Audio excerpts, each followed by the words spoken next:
Live.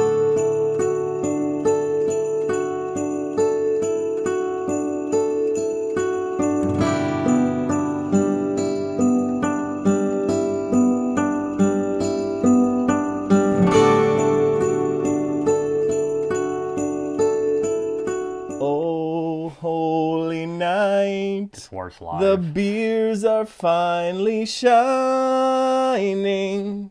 Welcome to Milwaukee Beer Review, everybody. And it is day 17 of the Advent Calendar series. And as promised this time, we are hanging out together here in the basement where you normally see us. And we are going to try day 17's beer. As always, I'm Josh. And I'm Ross. And I already said what we're going to do. Yeah. So we're just going to dive right in there. Yeah. You know, what's the order of operations here? No one knows. All right, ooh, it's a tall can. It's a tall can. It's a tall boy. Ope! Whoa! So it's Ope and Lion's Tail.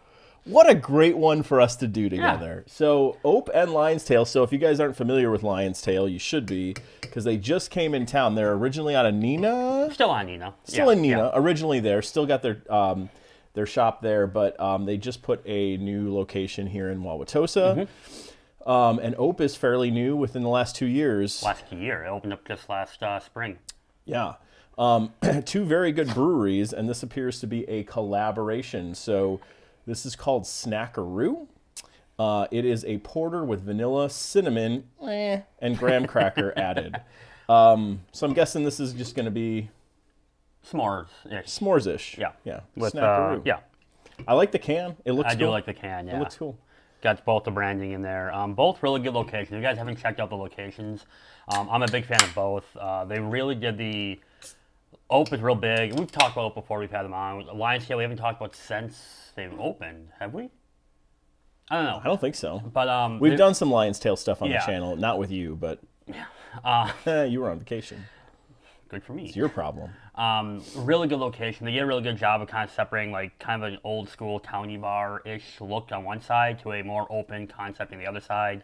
Great heated area outside that can be used year-round, along with food trucks that will be there quite a bit. So definitely check them out if you haven't. Yeah, and Ope too. Yeah. Let's pour this thing out. I'm guessing it's going to be nice and dark. It's a porter. Oh yeah. Pretty dark. More on the brown side, dark brown side, but definitely a dark beer. The head-on's good. It's kind of what you want to see out of a porter. You know, not overly harsh or anything, but that nice kind of inch and a half. You know, it's a little bit bigger. Yeah, it's the glass, though, I think, on this one.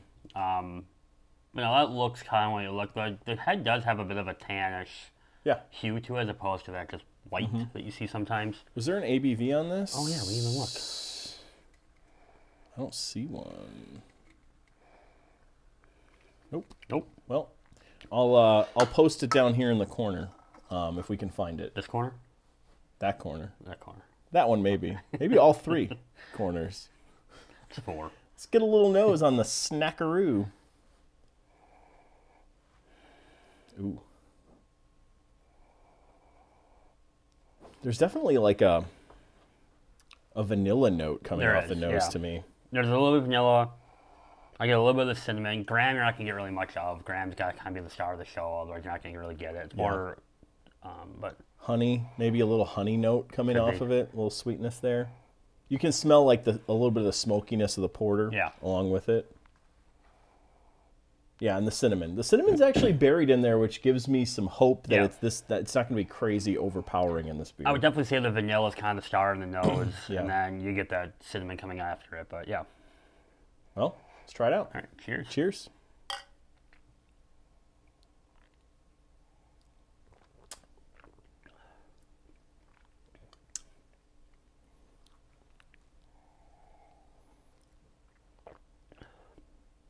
So up front, I'm getting the quick vanilla kind of sweetness to it. It's a lot of kind of cinnamon and graham on the back end, though. It's got a sweet kind of aftertaste. It kind of lingers for a bit, but it's, that cinnamon really kind of hits you at the end. Is this thing really flat to you?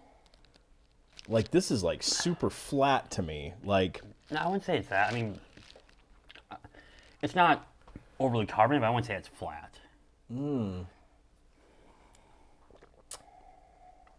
Mine is, I'm getting a very flat affect to it. Definitely, there's like a smokiness. You get a little bit of the smoky porter up front. I'm getting a little vanilla. Then you get some cinnamon, but like, it's almost more sour than cinnamon. Not sour, but like, there's like a bitterness, like a sour bitter character in the mid palate on this that's actually not great. It's got a weird tang, I think, is kind of what you're like. I think it's not metallic tang. It's got something going on where it's a bit of an off taste. I don't know exactly what that is. It's hard to say. Are there any dates on this or canned? 10/25. I mean, it should be relatively fresh. Vanilla, cinnamon, and graham cracker. I mean, those are three should be elevated flavors. Graham cracker, not so much, but in a beer, this is missing the bar for me. Yeah, I mean, for everything I really like from the both breweries, this isn't really what I was hoping for out of this one, especially if the flavor profiles are kind of coming out. And you and I both said many times on the show that cinnamon can be really hard to do. And if it's not done well, it really throws the rest of it off. I think that's a big part of this. I think the cinnamon is just kind of doing something to it. So. It's just weird to me because the cinnamon's not even that strong in this. It just feels like... I'm getting a lot of cinnamon. Really? Yeah. I mean, I'm getting it. I'm not saying I'm not getting cinnamon. I'm just saying that it's not like crazy strong like I've gotten it in some beers where it's a major turnoff in the beer. But it's just the flat affect to this, and it just feels like everything's kind of muddled together and muddy and flat and not going anywhere. It's weird. I opened up this, I saw Ope and Lion's Tail, and I went, oh, this is going to be great. And maybe my expectations were a little peaked because of that, but I don't really like this. We've had beers that have similar taste notes, everything with the vanilla, cinnamon, graham. I mean, it's similar to a s'mores. You know, it's kind of we've seen quite a bit of that. To be blunt, like there's not many s'mores beers of this like combination. I think I've like walked away and like, yeah, I really like that. Like most of them, I don't really end up liking. So, I was excited for the breweries. I was hoping maybe they do it right, but it still just kind of falls in that category. It was just missing the mark. So yeah, Untappd. I'm probably going. Oh man. I'm going a 2 on this. Okay. This is similar to last night's beer from Lakefront, the Hop Gods. This is just, something feels off with this. And I don't know if this was the intent. It's off. And so I'm going to go 2. I almost don't even want to actually finish this. I'm going to put a 2.5. I think it's drinkable. I mean, I wouldn't ever order it or recommend it. I would say it's finishable, but I'll say 2.5. It's finishable. When a beer is finishable, you know it's right at that average mark of 2.5. Exactly. Yes. Average. Yes. It's unfortunate. Again, I think we kind of said that. You know, 2 good brewers that we like. It's just missing the mark. So. Yeah. Okay. All right. Well, day 17 in the books. As we said last night, they can't all be winners. Let's hope day 18 is, though. So we will see all of you tomorrow. Thanks for watching, and stick around as we rock this out until Christmas Eve. Thanks, everyone. Bye-bye. Bye.